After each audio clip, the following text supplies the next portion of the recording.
एक डायरी, कुछ भाषण और एक खात। सच क्या था? 30 जनवरी 1948, एक दिन जो भारत के इतिहास को हिला कर रख देता। महात्मा गांधी, अहिंसा और शांति के प्रतीक, उनका अंतिम दिन आया। लेकिन इस दिन के पीछे का सच और नाथूराम गोडसे के दिमाग में चल रही प्लानिंग आज तक ज्यादातर लोगों ने नहीं देखा। नाथूराम गोडसे पुणे के एक मध्यम वर्गीय मराठी परिवार में पैदा हुए। बचपन से ही उनका एक्सप्लोजर पॉलिटिकल और नेशनलिस्ट आइडियोलॉजिक्स में था। गोडसे आरएसएस और हिंदू महासभा से जुड़े, लेकिन गांधी के डिसीजन, खासकर पार्टीशन और मुस्लिम लीग के लिए गांधी की पॉलिसी, उनके लिए हमेशा एक मोरल और पॉलिटिकल टेंशन का सोर्स बने। उनकी डायरीज में एंट्रीज में कुछ ऐसा पैसेज है जिसमें उन्होंने खुद लिखा, गांधी के हर डिसीजन से हिंदू समाज की पहचान कॉम्प्रोमाइज हो रही है। अगर मैं कुछ नहीं करता तो देश का भविष्य खत्म हो जाएगा। यहाँ से हमें गोडसे के माइंडसेट और मोटिवेशन का पहला क्लू मिलता है। गोडसे ने इंक्लूसिव एक्ट नहीं किया। उन्होंने गांधी के पब्लिक अपीयरेंस, स्पीचेस और रूटीन को मेटिकुलस रिकॉर्ड मेंटेन किया। गोडसे ने नोटिस किया, गांधी प्रार्थना सभा में अक्सर 11:30 बजे से 1 बजे के बीच आते हैं। वे उनके गेट एंट्रेंस और रूट को ट्रैक करते थे। साउथ गेट से आने पर सिक्योरिटी रिलेबिलिटी कम होती है। क्राउड पैटर्न की भी हिस्ट्री किया। अगर पब्लिक की डेंसिटी हाई है तो सिक्योरिटी का फोकस गैप्स निकालते हैं।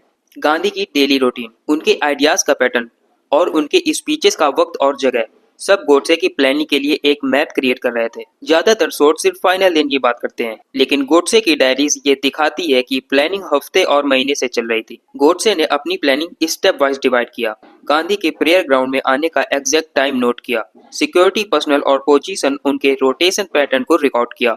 क्राउड का बिहेवियर और डेंसिटी नोट किया। स्पेसिफिक डे सिलेक्ट किया जब गांधी का शेड्यूल प्रिडिक्टेबल हो और क्राउड थोड़ा टेंस हो। गोडसे ने अपने पोजीशन और मूवमेंट को प्लान किया।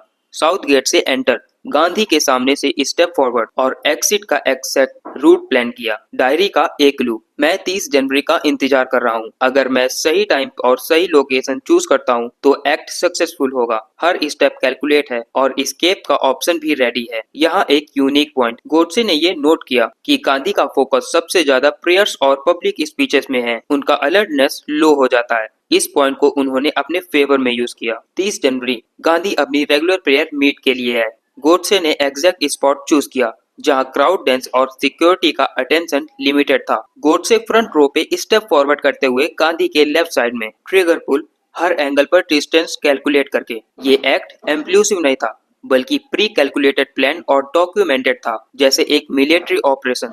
डायरी में लिखा है कि हर मिनट, हर स्टेप कैलकुलेट है, किसी को शॉक देने के लिए बल्कि मैक्सिमम इम्पैक्ट के लिए। गोडसे की डायरी में एक इम्पोर्टेंट एक्सेप्ट समझ में आता है। उनका एक्शन सिर्फ पॉलिटिकल नहीं बल्कि साइकोलॉजिकली जस्टिफाइड था। उनके नजरिए में उन्होंने गांधी की पॉलिटिकल और हिंदू समाज के लिए थ्रेट समझा और अपने आप को एक सेक्रेट ड्यूटी के रूप में देखते थे। गोडसे की ये मेटिकुलस प्लानिंग और माइंडसेट हमें एक अनकंफर्टेबल सच दिखाता है।